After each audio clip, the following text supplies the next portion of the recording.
Queridos amigos, sean todos bienvenidos a Mirada Semanal, el podcast de actualidad de Latinoamérica 21.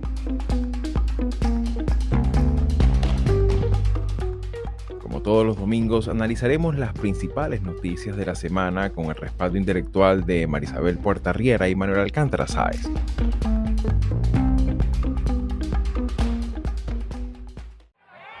Gracias a todas, todos ustedes en este día que indudablemente es histórico. El pasado 7 de septiembre se cumplieron los 2 primeros años del gobierno de Gustavo Petro al frente del Poder Ejecutivo en Colombia. Llegados a la mitad de su mandato, además de sus promesas, críticas contra la clase política tradicional y sus soflamas de campaña, ya podemos examinar resultados de su gestión de gobierno.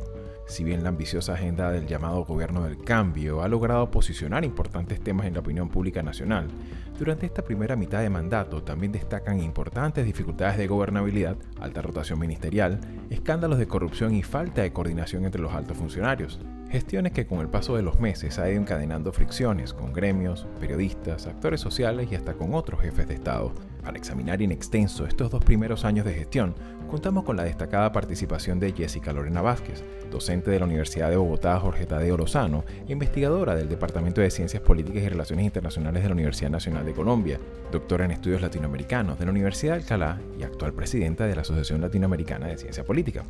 Soy Xavier Rodríguez Franco, les hablo desde Davenport, Florida, y hoy es domingo 15 de septiembre de 2024. Bien amigos, sean todos una vez más bienvenidos a Mirada Semanal. Y bueno, para este episodio decidimos hacer una pausa en la dinámica que habitualmente veníamos haciendo en el programa para hacer un episodio monográfico en el que decidimos dedicar nuestra atención a revisar o hacer un ejercicio de balance dentro de lo que cabe y salir un poco de ese esquema muchas veces periodístico que siempre agarran los primeros 100 días para evaluar un gobierno, ¿no? Ya con 2 años te permite examinar ciertas tendencias, te termina también dar como una radiografía, no tan solo del rol del presidente en su gestión, sino también las reacciones que genera en los demás grupos de la sociedad, así como también de la clase política, ¿no? Y en ese sentido creo que el caso de Gustavo Petro tiene muchos elementos que nos pueden invitar a examinar en profundidad también la salud democrática de nuestras naciones. Así que bueno, pero para ello tenemos, como lo decía en la introducción, tenemos a Lorena Vázquez, quien nos acompaña ahorita mismo desde Bogotá y con quien de alguna manera vamos a conversar con ella. Y en este caso, pues, tanto Manolo como Marisabel comparten conmigo el rol de entrevistadores. Así que bueno, me gustaría darte la bienvenida. Esta es tu casa. Y bueno, no sé, me gustaría un poco además que te presentes, pues, que nos digas un poco cuál es tu apreciación general de estos 2 primeros años, como para arrancar de una vez el programa de esta semana. Adelante.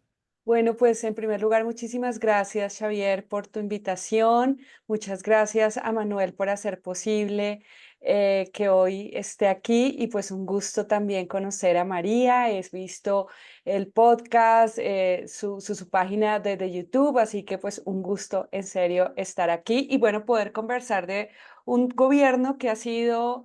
Bueno, se esperaba. De hecho, pues como politólogos, bueno, me terminé de presentar. Mi nombre es Jessica Lorena Vázquez González. Soy profesora de la Universidad Jorge Tadeo Lozano en Bogotá y actual presidenta de la Asociación Colombiana de Ciencia Política.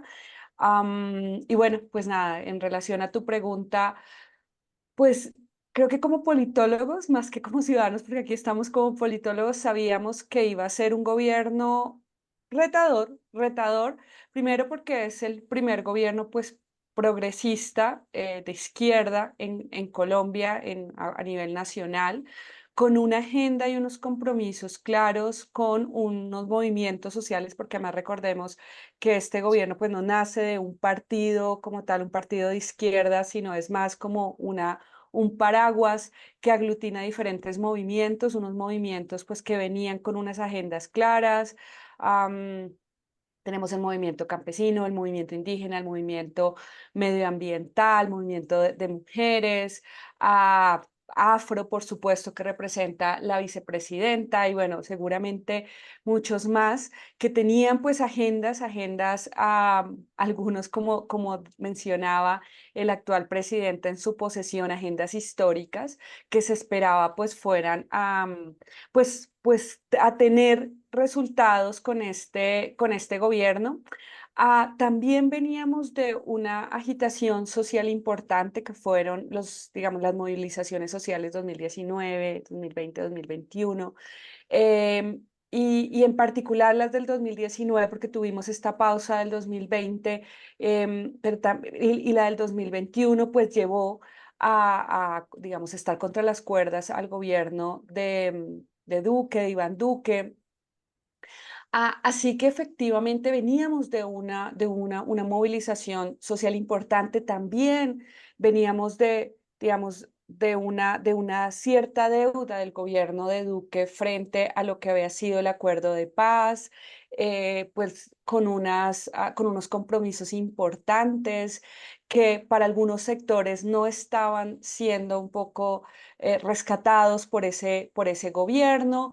Y en ese sentido, pues creo que los compromisos y las agendas de este gobierno pues, eran enormes y pues ya desde el inicio, pues muchos, digamos, sectores empezaban a señalar era una agenda que iba a ser difícil de llevar a cabo en un periodo de gobierno, y de ahí también el temor de cómo hacer para digamos, para evitar probablemente una reelección y demás, que también lo Claro, vamos a ver porque se sabía que era una agenda que iba a ser muy difícil de llevar a cabo en claro. un solo periodo de gobierno, y que por otra parte, pues también iba probablemente a tener sectores, a sectores pues políticos, económicos, incluso en los medios, que probablemente pues no iban a estar muy de acuerdo con esos cambios estructurales que se Y estaban proponiendo. claro, y en ese sentido creo que es fundamental siempre destacar que, bueno, precisamente esa agenda ambiciosa, planteada incluso desde Mm, la propia mm, campaña, pues mm, sin ese elemento a veces temerario de muchas cosas que todavía siguen estando en ciernes, que todavía siguen estando mm, quizás un poco lejos de alcanzarse. Ciertamente, sin eso tampoco hubiese sido capaz de, porque claro que ganó por goleada, ¿no? Como decimos en el sí, sí, fútbol. sí. Y en ese sentido, pues también eso es un elemento que siempre ha estado allí, por lo menos en estos últimos 2 años. Y en este sentido me gustaría abrir un poco la cancha, ya que estamos en el fútbol. Sí. Me gustaría, bueno, digamos, compartir un poco con Manolo, quien en varias ocasiones hemos revisado sobre todo el tema de la salud institucional, este tema de las tensiones que Mm, había entre el legislativo, el tema también de esa agenda legislativa tan ambiciosa que mm, ha tenido avances y retrocesos y a veces más retrocesos que avances, pero me gustaría un poco abrir la cancha y permitir que también nos comparta apreciaciones y también que, bueno, claro. aprovechar la ocasión para preguntarte. Adelante, Manolo. Gracias, Xavi, y gracias, Lorena. Hay a mí, dentro de los muchos aspectos que me interesan y que me interesan como politólogo y que me preocupan como ciudadano, en el caso colombiano quería plantearte tres cuestiones, ¿no? Una tiene que ver con la propia personalidad del presidente, con la propia personalidad de Petro, ¿no? Que es que, bueno, cada presidente, cada persona, ¿no? Tiene su propio perfil, pero claro, cuando se está en el poder, el perfil individual pesa mucho, ¿no? Yo creo que ese es uno de sus principales enemigos. El principal enemigo de Petro es el mismo, y a veces su demasiada desarticulación y también amplificada por el uso, ¿no? Desmedido de las redes sociales. Algo que, insisto, no es solo de Petro, eso lo podemos encontrar ya como un fenómeno de la política actual, ¿no? Me gustaría que nos valoraras, ¿no? Un poco este perfil. La segunda cuestión tiene que ver con también algo que no es solo de Colombia, el hecho de que Petro no cuente, y tú lo has dicho muy bien, no cuente con un partido propio, ¿no? Con un instrumento político como se solía pensar que los políticos contaban, ¿no? Y sobre todo los políticos que llegaban a la presidencia, ¿no? Tú lo has dicho antes muy bien, Petro llega a la presidencia aupado por un grupo numeroso de movimientos sociales. Pero claro, estos movimientos sociales, una de las características de los movimientos sociales es precisamente su liquidez, ¿no? Su incapacidad de consolidar algo institucionalizado, algo estable, etcétera, ¿no? Entonces, de alguna manera, Petro es prisionero de esto, ¿no? De no tener ese músculo político como viene a ser un partido político estructurado, disciplinado, etcétera. Y la tercera cuestión es, que tampoco es una cosa exclusiva de Colombia, es su debilidad en el Congreso, ¿no? Es decir, cómo le resulta tan complicado sacar adelante sus propuestas, sus paquetes legislativos, etcétera, porque el Congreso es un arma poco amistosa, ¿no? Un arma, tampoco quiero decir hostil, y en parte además los congresos tienen que jugar un papel precisamente de contrabalancear al poder ejecutivo. Pero bueno, esta cuestión en las relaciones ejecutivo-legislativo también me parece que son sumamente interesantes, ¿no? Y que lo hemos estado viendo en estos 2 años, ¿no? Sí, adelante. Gracias, Manuel, por, bueno, las tres grandes preguntas que no esperaba, que no esperaba menos de tus preguntas y en efecto, pues yo creo que son los tres grandes puntos, ¿no? En primer lugar, pues tenemos que recordar que Gustavo Petro, pues militante en su momento del M-19, pues lleva una trayectoria importante, siendo, digamos, en su momento senador, liderando discusiones importantes en el Senado, también con discusiones importantes incluso con partidos de izquierda, por ejemplo, en su momento con el Polo, que lo obligó, digamos, a esa ruptura en el Polo democrático a partir del caso de corrupción en Bogotá. Entonces, de ahí incluso la misma fragmentación al interior de la izquierda, lo que lleva, digamos, a que cree su propio partido cuando llega al gobierno de Bogotá.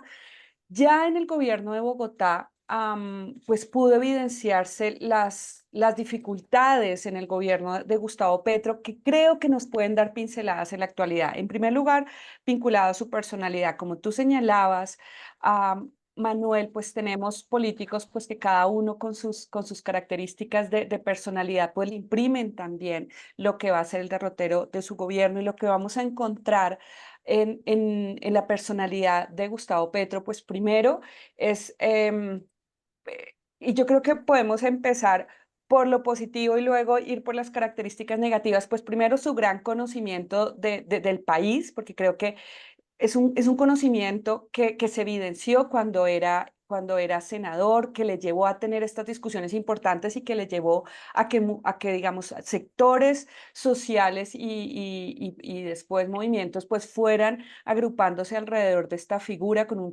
conocimiento importante del país. También pues es economista, entonces no solo desde la política, también desde la economía, también con una agenda medioambiental y con una discusión medioambiental que yo creo que tampoco podemos dejar de lado, que en este momento Gustavo Petro también se está convirtiendo en una figura internacional importante, pero esto no es, digamos, digamos, en los 2 últimos años, digamos, es una agenda con la que ya venía desde hace mucho y lo que podemos ver en Colombia, perdón, en Bogotá Humana, lo que pudimos ver fue pues efectivamente una agenda importante en temas medioambientales, en temas de participación ciudadana, por ejemplo, que yo trabajo, por supuesto, temas relacionados, digamos, con minorías étnicas, con movimientos feministas, bueno, pero también en este momento ya empezamos a evidenciar, pues, digamos, por una parte esta ambición respecto a temas importantes del país y yo creo que él mismo lo decía, como les decía también en el momento, digamos, en este 7 de agosto del 2022 y es hacer estas reformas que históricamente no se habían llevado a cabo en el país. Entonces, esto ya es tener, digamos, una idea absolutamente ambiciosa de las reformas que es necesario llevar a cabo en el país. Am, entonces, por una parte esto, ¿no? Es esta ambición de ser esta figura política que logra catalizar estas demandas históricas en el país, vinculado a una personalidad terca, porque creo que quienes han estado en digamos, es difícil en la política. ¿Por qué? Porque en la política es necesario hacer negociaciones. Entonces, en efecto, este carácter, digamos, terco, impositivo, lleva a la dificultad de lograr negociaciones y acuerdos. Y eso pues se vio en lo que fue el gobierno de Bogotá. y que le llevó, digamos, a tener varias agendas, varias reformas importantes en la ciudad que pues chocó con sectores económicos importantes, que también es necesario decirlo.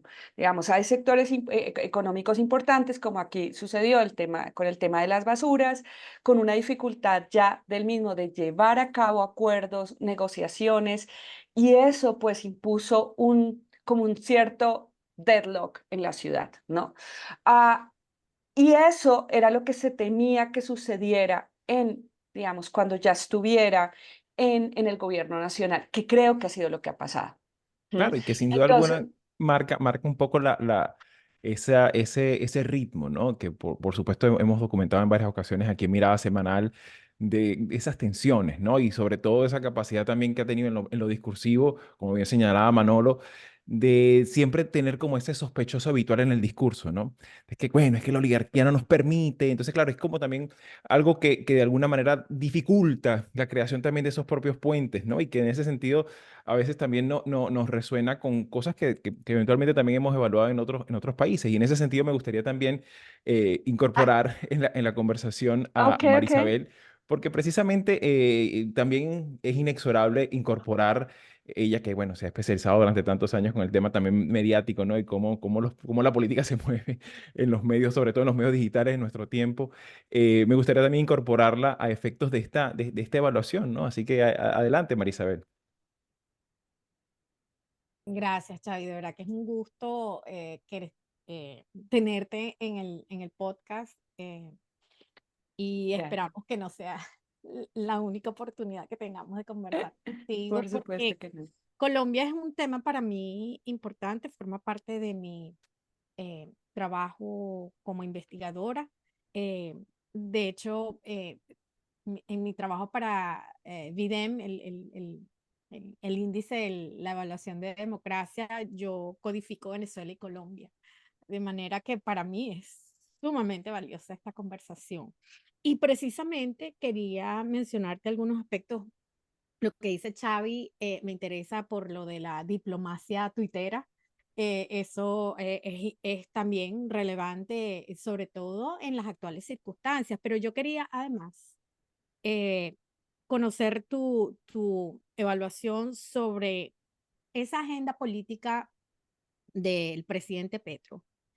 Em, ¿Cómo se encuentra en este momento? Por una parte, has mencionado su interés en el cambio climático y la pregunta que todos nos hacemos es, ¿en qué estado se encuentra desde el punto de vista de sus objetivos? Hay otro aspecto que me interesa, que está conectado, no tan tangencialmente, y es el tema de la migración, el paso por el Darién y las políticas regionales que van a estar dirigidas no solamente a frenar la migración, sino a frenar el deterioro del Darién desde el punto de vista ecológico, ¿no? Del ecosistema que está allí. Em, y hay algo que a mí me ha interesado desde hace unos cuantos años y quisiera saber cuál es la política del gobierno de Petro con respecto a los asesinatos de líderes sociales, de activistas sociales, comunitarios, porque pensábamos que con el gobierno de Petro esto iba a cesar y no ha sido así. Entonces no sé si eso también lo podemos conectar. Sé que es mucho, pero quiero aprovecharte. Conectarlo con el tema de la negociación con la guerrilla. Es decir, el presidente Petro utiliza la diplomacia tuitera para no solamente exponer sus intereses, sino para también enfrentar a sus enemigos, ¿no? A la gente que él considera que está falsificando la realidad, ¿no? Entonces es una herramienta comunicacional muy importante, pero también a veces lo mete en problemas, ¿no? Por otra parte, lo que decía acerca de la agenda política y el lugar que tiene el cambio climático en esa agenda política, la inmigración, el Darién, toda esa conexión, para ver qué opinas del estado en el que se encuentra esa ambición, esa expectativa que había con el gobierno de Petro. Y de nuevo, gracias por estar con nosotros. No, muchas gracias, María. Pues son varios puntos además, porque aquí me había quedado con algunos, pero seguramente puedo irlos conectando dentro de las preguntas de Manuel. Porque Manuel señalaba qué hacer, digamos, con esta, íbamos, ¿no? Digamos, con esta caracterización de la personalidad de Petro, con su dificultad de llegar a acuerdos, y qué hacer teniendo en cuenta que no tiene mayorías en el Congreso, ha logrado una cierta mayoría en la Cámara que ha sido muy difícil de mantener. Y yo creo que esto lo llevo al lado, digamos, de la ciencia política pura y dura que hemos estado con Manuel en algunos espacios, y tiene que ver con la alta fragmentación del sistema de partidos en Colombia. Es decir, esto que está sucediendo en el gobierno de Petro no es excepcional en términos de tener mayorías, de la dificultad de tener mayorías en el Congreso. De hecho, la manera de tener mayorías en el Congreso ha sido a través de la mermelada de Santos, ha sido de, sí, o sea, estos acuerdos un poco por debajo am, ha sido la manera de lograr ciertas mayorías en el Congreso para que a su vez se pueda sacar adelante allí agendas legislativas. Y esto, por supuesto, ha supuesto dificultades no solo para este gobierno, sino para los anteriores. Lo que pasa es que en este caso ha sido más difícil. Yo creo que algo, digamos, que me pareció interesante como apuesta política cuando empezó el gobierno de Petro fue reconocer que no quería llegar a la misma situación de deadlock de esta disputa directa con el legislativo, como le pasó aquí en Bogotá, sino lograr unos acuerdos iniciales. Y en ese sentido, a Gustavo Petro desde el inicio dejó claro estas grandes apuestas del gobierno, las reformas sociales que seguramente vamos a llegar a ellas, pero también, digamos, las probabilidades de tener una tensión digamos, con el Congreso. En ese sentido, creo que la apuesta, al menos inicial, fue lograr una cierta coalición inicial de gobierno. ¿Y esto por qué es importante decirlo? Porque aquí lo que vemos, hay veces lo que se muestra es esta ruptura directa de Petro con el Congreso, y no ha sido del todo así. De hecho, para algunos sectores sociales, que creo que eso ha sido la dificultad del gobierno actual, es que para algunos sectores sociales que lo apoyan, y de ahí precisamente lo que señalaba Manuel, al no tener un partido propio, sino que ser resultado de esta, digamos, de esta sombrilla que aglutina varios movimientos, para algunos movimientos, esos acuerdos, esas coaliciones que se han hecho con partidos, digamos, incluso en su momento estuvo hasta el Partido Conservador, de acuerdo, en algunas carteras, el partido, con lo que se hizo con el Partido Liberal, entonces, esas coaliciones fueron muy mal vistas por muchos sectores. De hecho, en este momento aún, digamos, se critica que se haya hecho algunas negociaciones Claro. sin reconocer, y esto lo digo con mis estudiantes de ciencia política, sin reconocer que esto es absolutamente fundamental, y que si estuviéramos en un sistema parlamentario, pues se veía normal. Claro, Pero como aquí bajo el presidencialismo no es así. claro, Sí, entonces de hecho, lo que se ve es como usted nos está traicionando sin darse cuenta que efectivamente yo creo que Petro en ese sentido, al menos inicialmente lo jugó muy bien, de decir, yo no puedo llevar esta agenda ambiciosa sin tener ciertas mayorías en el Congreso. Y eso fue lo que inicialmente se hizo. Lo que pasa es que eso se hizo aguas muy rápido. ¿Por qué? Pues porque básicamente sectores del partido y sectores de esos partidos pues no iban a apoyar las reformas que Gustavo Petro buscaba.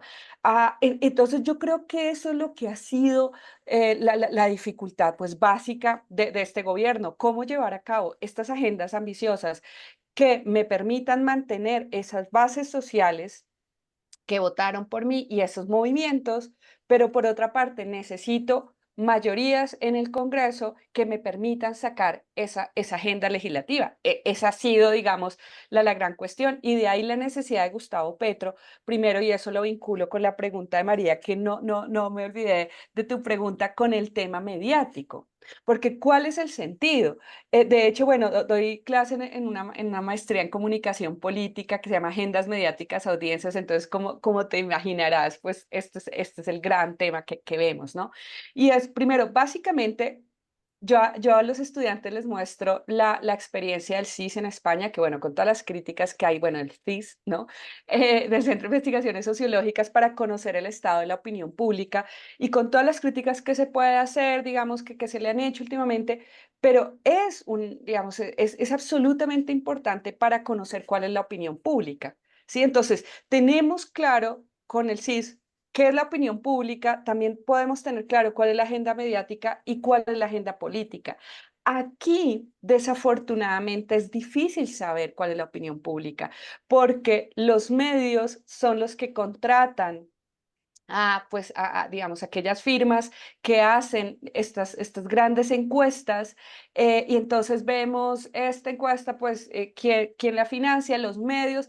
Hay una dificultad enorme, además que no podemos olvidar, eso no solamente pasa en Colombia, sino a nivel mundial, pues que los medios están vinculados a sectores económicos.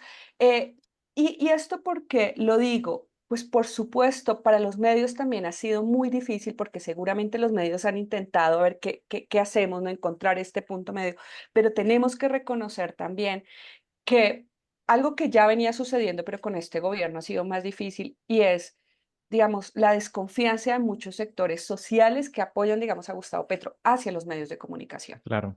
Y claro, creo ¿Mm? que hay un elemento clave que siempre nos permite también vislumbrar que, bueno, esos son los problemas también tipo que tienen las democracias, ¿no? Que Tal dentro de cual. dentro de todas las cosas, pues, que pueda existir ese ecosistema también Mm, forma parte de la propia claro, gobernabilidad y que precisamente yo creo que ahí has, claro. has comentado algo muy importante, Lorena, que es también a efectos ya no tan solo de los medios de comunicación o del propio sistema político frente a sus adversarios, también el tema es a lo interno, ¿no? Como también contener a veces esos escándalos también de corrupción que se han dado, Vale, el por tema de los supuesto. viajes en helicóptero de la de Francia, entre otras cosas, ¿no? Y que claro, evidentemente ahí como que para mantener esas coaliciones a veces es difícil gestionar puertas adentro un crisol tan amplio, ¿no? Y en ese sentido, pues creo yo que habla de esa complejidad con la que ha tenido que navegar estos 2 primeros años. Sin embargo, me gustaría ahorita ya a pasar, ya que, bueno, hicimos una evaluación bastante amplia, ¿no? De política exterior,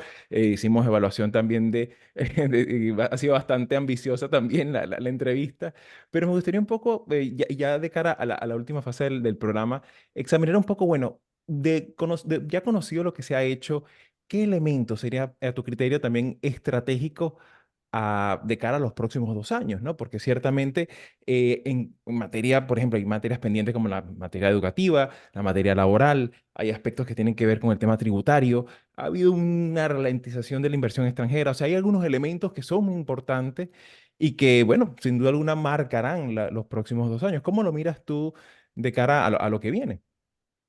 Sí, bueno, en primer lugar, pues vemos, digamos, aciertos importantes como la reducción de la pobreza, digamos, es algo que el gobierno señala como de manera importante, que se ha logrado sacar, digamos, cerca de más de 1,5 millones de personas de la pobreza. Entonces, esto ha sido, digamos, un logro importante. Dificultades, el tema del crecimiento económico. En efecto, hay, digamos, ha habido sectores con una menor actividad económica, pues que están afectando la situación fiscal. Cómo, digamos, cómo se articulan y cómo se impulsan sectores económicos como la vivienda, ¿no? Ahora tuvimos paro de transportadores también, y esto lo vinculo con la pregunta que me hacía María respecto a la cuestión medioambiental, ¿no? Y es la transición energética. Y precisamente, digamos, la dificultad aquí de englobar todo, porque aquí vemos, aquí hay cuestiones políticas, el tema de los medios y ahora pues los logros, pero lo vemos con la pregunta de María, con la cuestión, con la cuestión medioambiental, ¿no? Y la cuestión medioambiental, digamos, una de las grandes apuestas de este gobierno ha sido la transición energética. El asunto es que ahí tenemos dos cuestiones. Por una parte, la mala relación del gobierno con las empresas de energía, ¿de acuerdo? Entonces hay como una desconfianza mutua digamos, de las empresas energéticas hacia el gobierno hacia esas grandes empresas energéticas, pero por otra parte, sin esas grandes inversiones en proyectos de energías limpias que dependen de empresas privadas, pues tampoco se puede hacer. Entonces, esto creo que es una de las grandes dificultades para la transición energética. También el funcionamiento de la Comisión de Regulación de Energía y Gas, que ha ido a media marcha y que pues es fundamental para impulsar estas reformas. Entonces, tenemos ese panorama de desconfianza, tenemos algo que se está hablando del déficit del gas natural, que puede que para el 2025 de hecho, ustedes recuerdan, aquí no hemos hablado del tema de Venezuela, pero bueno, es absolutamente importante y Eso da es pie a una nueva invitación, a hacer un programa temático nada más sobre eso. Así que tranquila. Yo creo, sí, o sea, yo creo que es que eso nos puede dar ya para un programa completo. Y efectivamente, una de las apuestas del gobierno am, a las relaciones con Venezuela era fortalecer este intercambio, la importación de gas. ¿M? Y era fundamental, pues porque sabemos que Colombia tiene problemas de abastecimiento de gas y de ahí la necesidad, porque fíjense, cuando se habla de relaciones con Venezuela, pues se deja de lado cuestiones fundamentales como esta. Entonces, Claro. esto va a ser fundamental para la matriz energética, no se sabe qué vaya a pasar. Y con esto, pues lo que el gobierno también le ha apostado en temas de energía es la disminución del subsidio de los combustibles, que fue lo que llevó pues al paro que tuvimos la semana pasada. Entonces, pues aquí ustedes sabrán, hay un fondo de estabilización de los precios de los combustibles que se creó, eso llevó pues a un hueco fiscal importante y el gobierno pues lo que hizo fue pues disminuir o eliminar el, el, esta, eh, perdona, esta disminución, digamos, perdón, esta disminución de los subsidios a los combustibles Ujú. y pues por supuesto, esto llevó a la crisis y que se logró resolver, pero por supuesto en un sector que es fundamental como el transporte Claro, y que pues es fundamental para la economía, para claro. el tema del suministro interno, también para las importaciones y exportaciones, eso por una parte. Por otra parte, tenemos otro gran reto y es el tema de seguridad y diálogos con grupos criminales, que también lo hablaba María. Pues ya sabemos todo el conflicto, la larga data del conflicto armado en Colombia. Digamos, según un informe de una ONG denominada Ideas para la Paz, lo que nos dice es que se pasó de una ambiciosa idea de una paz total, porque yo creo que una de las grandes apuestas, y que yo creo que también muy interesante de este gobierno, fue pensar el tema del conflicto armado en Colombia no solamente tiene que ver con las FARC, ¿sí? Sino que efectivamente hay una serie de grupos armados a lo largo del territorio y que tenemos que pensar qué hacer, digamos, con esas zonas conflictivas, con esas áreas y con esos grupos conflictivos. Entonces, de ahí la idea de la paz total. Lo que pasa es que esta política ambiciosa que empezó de contener y reducir la violencia, pues ha llevado a que esa idea de paz total en este momento estemos hablando es de paz fragmentada. ¿De Claro. acuerdo? Es decir, no podemos pensar que efectivamente esa estrategia de paz total en todo el territorio va a funcionar. Lo que estamos viendo es una suma de procesos que actualmente están desarticulados, que en algunos casos, digamos, están funcionando con mediano éxito, pero que realmente pues vemos, por ejemplo, los diálogos con el ELN que están congelados y también pues de alguna suerte Claro. divididos, también con el Estado Mayor Central, Ujú. que aglutinaba digamos, a los desmovilizados de las Ujú. FARC. Entonces, ahí tenemos un tema de seguridad, tenemos, digamos, en la zona del Cauca una situación crítica actualmente.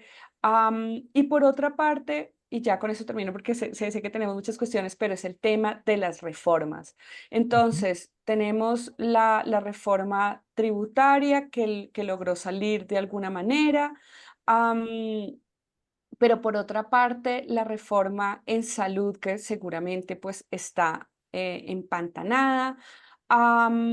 Y por otra parte, pues la reforma educativa que también pues parece que no va a salir.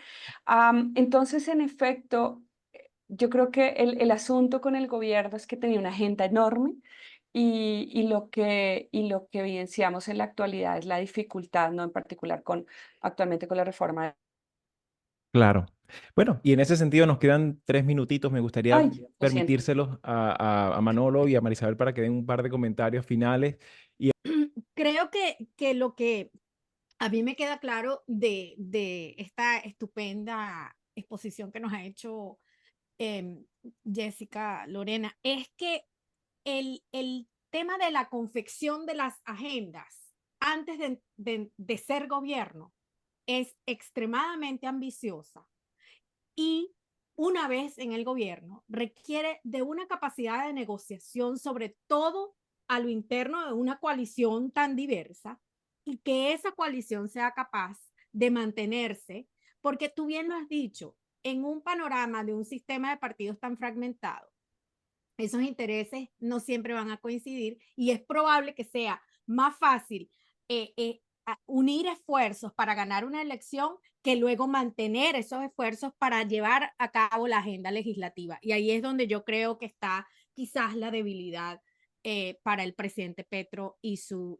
ambiciosa agenda, ¿no? Entonces, yo creo que vamos a seguir observando esto, sobre todo para quienes somos venezolanos, el éxito de un gobierno en Colombia nos va a afectar muchísimo y sobre todo ahora en estas circunstancias que estamos estimando que va a haber un enorme flujo migratorio cruzando hacia Colombia. Claro, y bueno, yo creo que ya con esto pues pudiéramos ir cerrando, nos queda un minutito apenas. No sé si quisieras dar una palabra breve de cierre, Lorena.